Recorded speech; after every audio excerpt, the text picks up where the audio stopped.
जय माता दी। जय श्री संतोषी माँ। शुक्रवार की संतोषी माता की व्रत कथा।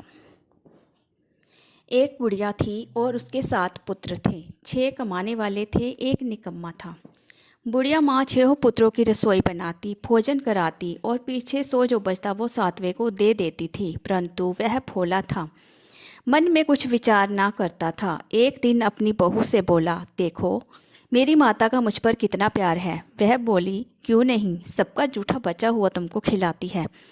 वह बोला, ऐसा भी कभी हो सकता है? मैं जब तक अपनी आंखों से ना देखूं मान नहीं सकता। बहू ने कहा, देख लोगे तब तो मानोगे। कुछ दिन बाद बड़ा त्योहार आया। घर में 7 प्रकार के भोजन और चूरमा के लड्डू बने। वह जांचने को सिर दर्द का बहाना कर पतला कपड़ा सिर पर ओढ़कर रसोई घर में सो गया और कपड़े में से सब देखता रहा। जब 6 भाई भोजन कर गए तब माँ ने उनकी थालियों में से लड्डू की जूठन को उठाया और उसका एक लड्डू बनाया। उसने जूठन साफ कर अपने 7वें पुत्र को बुलाया, जो कि लेट कर सब देख रहा था। उसने कहा कि बेटा उठ, 6 भाई भोजन कर गए, अब तू ही बाकी है, उठना कब खाएगा? वह कहने लगा, माँ मुझे भोजन नहीं करना, मैं परदेश जा रहा हूँ। माता ने कहा, कल जाता हो तो आज ही चला जा। वह कहने लगा कि हाँ हाँ माँ, मैं आज ही जा रहा हूँ। यह कहकर वह घर से निकल गया। चलते समय बहू की याद आई। वह गौशाला में कंठे थाप रही थी। वह जाकर बोला कि हम परदेश जा रहे हैं, तुम धीरज रखकर यहाँ पर रहना। तो उसकी बहू ने कहा कि हम जाओ पिया अनंत से हमरो सोच हटाए, राम भरोसे हम रहे, ईश्वर तुम्हें सहाय। देवो निशानी आपनी देख थरो मंदिर, सुधी हमरी न बिसारियो मन गंभीर। वह बोला, मेरे पास तो और कुछ नहीं, यह अंगूठी है, सो इसे ले लो और अपनी कुछ निशानी मुझे दो। बहू बोली, मेरे पास क्या है, यह गोबर भरा हाथ है। उसने गोबर के हाथ की थाप मार दी। वह चल दिया। चलते चलते दूर देश में पहुंचा। वहाँ एक साहूकार की दुकान थी। वहाँ जाकर कहने लगा कि भाई मुझे नौकरी पर रख लो। साहूकार को नौकर की ज़रूरत थी। बोला, रह जा। लड़के ने पूछा कि तनख्वाह क्या दोगे? साहूकार ने कहा कि काम देकर दाम मिलेंगे। साहूकार की नौकरी मिली। वह सवेरे 7 बजे से रात तक नौकरी करने लगा। कुछ दिनों में दुकान का लेन देन, हिसाब किताब, ग्राहकों को माल बेचना आदि सारा काम करने लगा। साहूकार के 7-8 नौकर थे। वह सब चक्कर खाने लगे। वह तो काफ़ी होशियार बन गया। सेठ ने भी काम देखा और 3 महीने में उसे आधे मुनाफे का साझेदार बना लिया। वह 12 वर्ष में नामी सेठ बन गया और मालिक सारा कारोबार उसके ऊपर छोड़कर बाहर चला गया। अब बहू पर क्या बीती सुनो।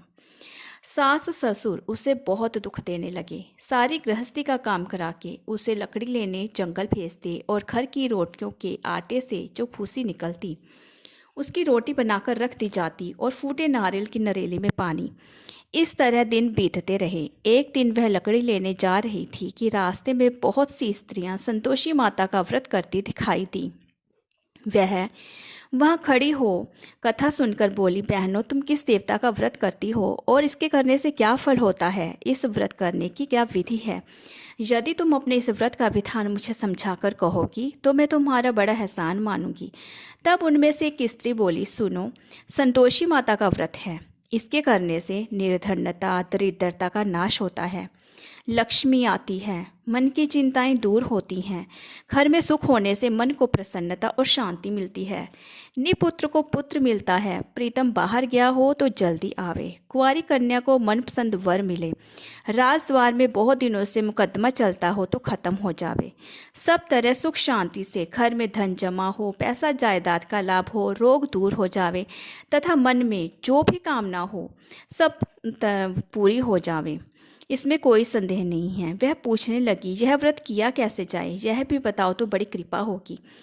तब स्त्री कहने लगी, 1.25 आने का गुड़ चना लेना, इच्छा हो तो 5.25 आने का लेना या 1.25 रुपया का भी सहूलियत के अनुसार लेना, बिना परेशानी श्रद्धा और प्रेम से जितना बन सके लेना, 1.25 पैसे से 5.25 आना तथा इससे भी ज़्यादा शक्ति और भक्ति के अनुसार लेना। हर शुक्रवार को निराहार रहकर कथा कहना, इसके बीच में क्रम टूटे नहीं, लगातार नियम पालन करना। सुनने वाला कोई ना मिले तो घी का दीपक जला उसके आगे जल के पात्र को रख कथा कहना, परंतु नियम ना टूटे। जब तक कार्य सिद्धि ना हो नियम पालन करना और कार्य सिद्धि हो जाने पर व्रत का उद्यापन करना।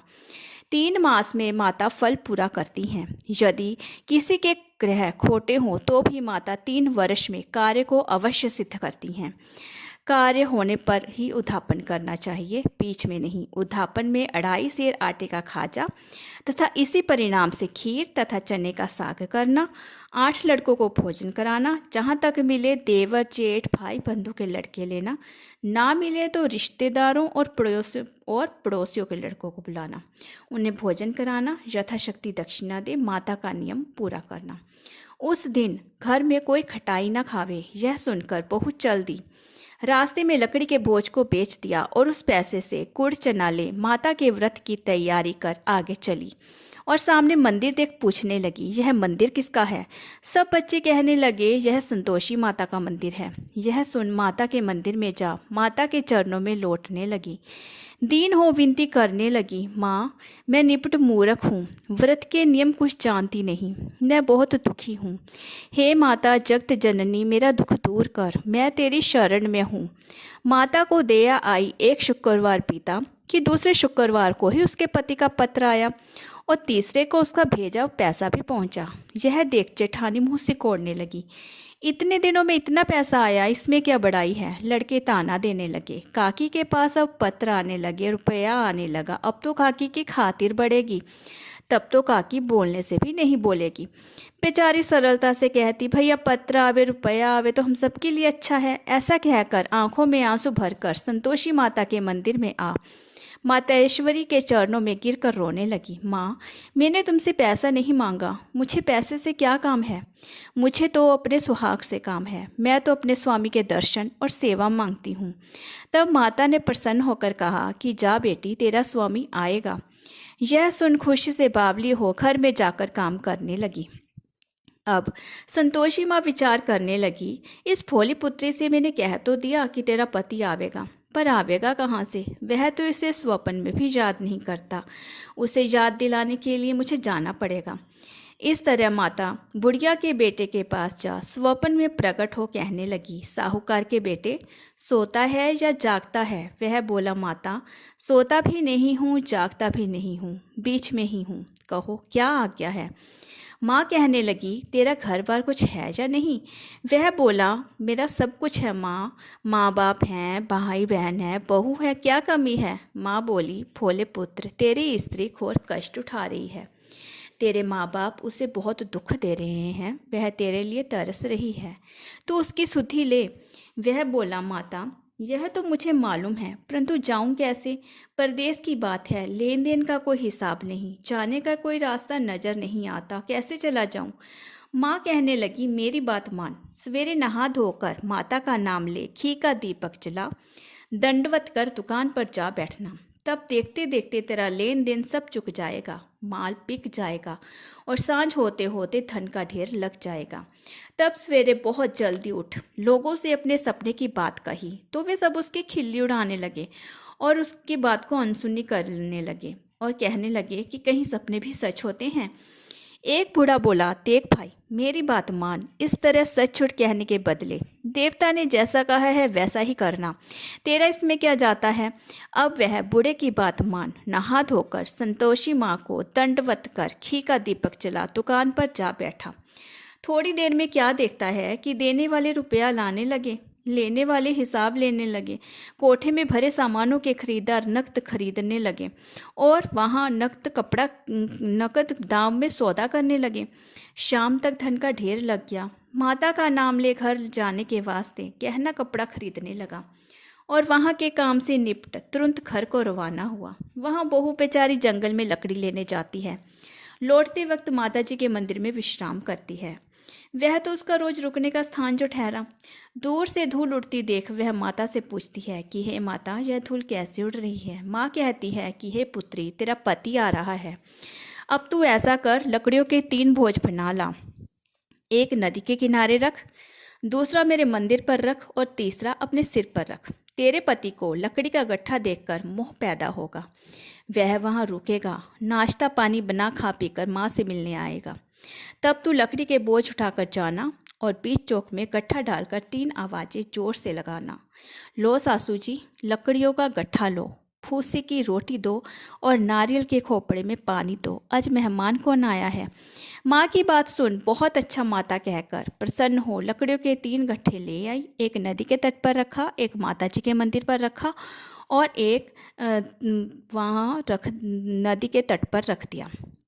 तो इतने में ही एक मुसाफिर आ पहुंचा। सूखी लकड़ी देख उसकी इच्छा हुई कि यहीं निवास करे और भोजन बना खा पीकर गांव चले। इस प्रकार भोजन बनाकर विश्राम ले गांव को गया। सबसे प्रेम से मिला। उसी समय बहू सिर पर लकड़ी का गट्ठा लिए आती है। दूर से धूल उड़ती देख वह माता से पूछती है, हे माता, यह धूल कैसी उड़ रही है। माँ कहती है, हे पुत्री, तेरा पति आ रहा है। अब तू ऐसा कर, लकड़ियों के 3 भोज बना ला। एक नदी के किनारे रख, दूसरा मेरे मंदिर पर रख और तीसरा अपने सिर पर रख। तेरे पति को लकड़ी का गट्ठा देखकर मोह पैदा होगा। वह वहाँ रुकेगा, नाश्ता पानी बना खा पीकर माँ से मिलने आएगा। तब तू लकड़ी का बोझ उठाकर जाना और बीच चौक में गट्ठा डालकर 3 आवाज़ें जोर से लगाना। लो सासू जी, लकड़ियों का गट्ठा लो, फूसी की रोटी दो, नारियल के खोपड़े में पानी दो, आज मेहमान कौन आया है। माँ की बात सुनकर बहुत अच्छा कहकर वह प्रसन्न मन हो लकड़ियों के 3 गट्ठे ले आई। एक नदी के तट पर, एक माता जी के मंदिर पर रखा। इतने में ही एक मुसाफिर वहाँ आ पहुँचा। सूखी लकड़ी देख उसकी इच्छा हुई कि यही निवास करे और भोजन बना खा पीकर गांव जाए। इस प्रकार भोजन बनाकर विश्राम ले गांव को गया। सबसे प्रेम से मिला। उसी समय बहू सिर पर लकड़ी का गट्ठा लिए आती है। लकड़ी का भारी बोझ आंगन में डाल, जोर से 3 आवाज़ें देती है। लो सासू जी, लकड़ी का गट्ठा लो, फूसी की रोटी दो, नारियल के खोपड़े में पानी दो, आज मेहमान कौन आया है। यह सुनकर उसकी सास अपने दिए हुए कष्टों को भुलाने के हेतु कहती है, बहू ऐसा क्यों कहती है, तेरा मालिक ही तो आया है। आ बैठ, मीठा भात खा, भोजन कर, कपड़े गहने पहन। इतने में आवाज़ सुनकर उसका स्वामी बाहर आता है और अंगूठी देख व्याकुल हो जाता है और माँ से पूछता है कि माँ, यह कौन है। माँ कहती है कि बेटा, यह तेरी बहू है। आज 12 वर्ष हो गए हैं जब से तू गया है। तब से सारे गांव में जानवर की तरह भटकती फिरती है, कामकाज घर का कुछ करती नहीं, 4 समय आकर खा जाती है और अब तुझे देखकर फूसी की रोटी और नारियल के खोपड़े में पानी मांगती है। वह लज्जित हो बोला, ठीक है माँ, मैंने इसे भी देखा है और तुम्हें भी देखा है। अब मुझे दूसरे घर की ताली दो तो उसमें रहूं। तब माँ बोली, ठीक है बेटा, जैसी तेरी मर्जी, कहकर ताली का गुच्छा पटक दिया। उसने ताली ले दूसरे कमरे में, जो तीसरी मंजिल के ऊपर था, खोलकर सारा सामान जमाया। एक दिन में ही वहाँ राजा के महल जैसा ठाट बाट बन गया। अब क्या था, वे दोनों सुखपूर्वक रहने लगे। इतने में अगला शुक्रवार आया। बहू ने अपने पति से कहा कि मुझको माता का उद्यापन करना है। पति बोला, बहुत अच्छा, खुशी से करो। वह तुरंत ही उद्यापन की तैयारी करने लगी। जेठ के लड़कों को भोजन के लिए कहने गई। उन्होंने मंजूर किया, परंतु जेठानी अपने बच्चों को सिखाती है, देखो रे, भोजन के समय सब लोग खटाई मांगना, जिससे उसका उद्यापन पूरा ना हो। लड़के जीमने आए, खीर पेट पर खाई, परंतु बात ज़्यादा आते ही कहने लगे, हमें कुछ खटाई दो, खीर खाना हमें नहीं भाता, देखकर अरुचि होती है। बहू कहने लगी, खटाई किसी को नहीं दी जाएगी, यह तो संतोषी माता का प्रसाद है। लड़के उठ खड़े हुए, बोले, तो फिर पैसा लाओ। भोली बहू कुछ जानती नहीं थी, सो उन्हें पैसे दे दिए। लड़के उसी समय हट करके इमलीला खाने लगे। यह देख बहू पर माताजी ने कोप किया। राजा के दूत उसके पति को पकड़ कर ले गए। जेठ जेठानी मनमाने खोटे वचन कहने लगे। लूट कर धन इकट्ठा कर लाया था, सो राजा के दूत उसको पकड़ कर ले गए। अब मालूम पड़ जाएगा जब जेल की मार खाएगा। बहू से यह वचन सहन नहीं हुए। रोती रोती माता के मंदिर में गई। हे माता, तुमने यह क्या किया, हंसाकर क्यों रुलाने लगी। माता बोली, पुत्री, तूने अध्यापन करके मेरा व्रत भंग किया, इतनी जल्दी सब बातें भुला दी। वह कहने लगी, माता भूली तो नहीं हूँ, कुछ अपराध किया है? मुझे तो लड़कों ने भूल में डाल दिया, मैंने भूल से ही उन्हें पैसे दे दिए, मुझे क्षमा करो माँ। माँ बोली, ऐसी भी कहीं भूल होती है? वह बोली, माँ मुझे माफ़ कर दो, मैं फिर से तुम्हारा अध्यापन करूँगी। माँ बोली, भूल मत जाना। वह बोली, अब भूल ना होगी माँ, अब बताओ वे कैसे आवेंगे? माँ बोली, जा पुत्री, तेरा मालिक तुझे रास्ते में आता मिलेगा। वह घर को चली, राह में पति आता मिला। उसने पूछा, तुम कहाँ गए थे? तब वह कहने लगा, इतना धन जो कमाया है उसका टैक्स राजा ने मांगा था, वह भरने गया था। वह प्रसन्न हो बोली, भला हुआ, अब घर को चलो। कुछ दिन बाद फिर शुक्रवार आया। वह बोली, मुझे माताजी का उद्यापन करना है। पति ने कहा, करो। वह फिर जेठ के लड़कों को भोजन के लिए कहने गई। जेठानी ने एक दो बातें सुनाई, लड़कों को सिखा दिया कि पहले ही खटाई मांगना। लड़के कहने लगे, हमें खीर खाना नहीं भाता, जी बिगड़ता है, कुछ खटाई खाने को देना। वह बोली, खटाई खाने को नहीं मिलेगी, खाना हो तो खाओ। वह ब्राह्मणों के लड़कों को लेकर भोजन कराने लगी। यथाशक्ति दक्षिणा की जगह एक एक फल उन्हें दिया। इससे संतोषी माँ प्रसन्न हुई। माता की कृपा होते ही 9वें मास उसको चंद्रमा के समान सुंदर पुत्र प्राप्त हुआ। पुत्र को लेकर प्रतिदिन माता के मंदिर जाने लगी। माँ ने सोचा कि यह रोज यहाँ आती है, आज क्यों न मैं इसके घर चलूं, इसका आसरा देखूं तो सही। यह विचार कर माता ने भयानक रूप बनाया। गुड़ और चने से सना मुख, ऊपर सूंड के समान होंठ, उस पर मक्खियाँ भिनभिना रही हैं। दहलीज में पांव रखते ही सास चिल्लाई, देखो रे, कोई चुड़ैल चली आ रही है, लड़कों इसे भगाओ नहीं तो किसी को खा जाएगी। लड़के डरने लगे और चिल्लाकर खिड़की बंद करने लगे। बहू रोशनदान से देख रही थी, प्रसन्नता से पागल हो चिल्लाने लगी, आज मेरी माता जी मेरे घर आई हैं। यह कहकर बच्चे को दूध पीने से हटाती है। इतने में तो सास का क्रोध फूट पड़ा। बोली, राड इसे देखकर कैसी उतावली हुई है जो बच्चे को पटक दिया। इतने में माँ के प्रताप से जहाँ देखो वहाँ लड़के ही लड़के नजर आने लगे। वह बोली, माँ जी, मैं जिनका व्रत करती हूँ यह वही संतोषी माता है। इतना कहकर छठ से सारे घर के किवाड़ खोल देती है। सबने माता के चरण पकड़ लिए और विनती कर कहने लगे, हे माता, हम मूर्ख हैं, हम अज्ञानी हैं, पापी हैं। तुम्हारे व्रत की विधि हम नहीं जानते। तुम्हारा व्रत भंग करके हमने बहुत बड़ा अपराध किया है। हे माता, आप हमारे अपराधों को क्षमा करो। इस प्रकार माता प्रसन्न हुई। माता ने बहू को जैसा फल दिया वैसा माता सबको दे। जो पढ़े उसका मनोरथ पूर्ण हो। बोलिए संतोषी माता की जय। योग सिद्धि विदेह जनक को गुरु अष्टावक्र ने आधे श्लोक में ही शास्त्रों का सार बता दिया था। ग्रंथ करोड़न में कहा है ये सबका सार, ब्रह्मा सत्य जग झूठ है, जीव ही ब्रह्मा निहार।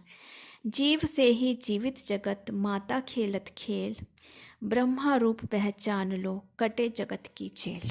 बोलिए संतोषी माता की जय।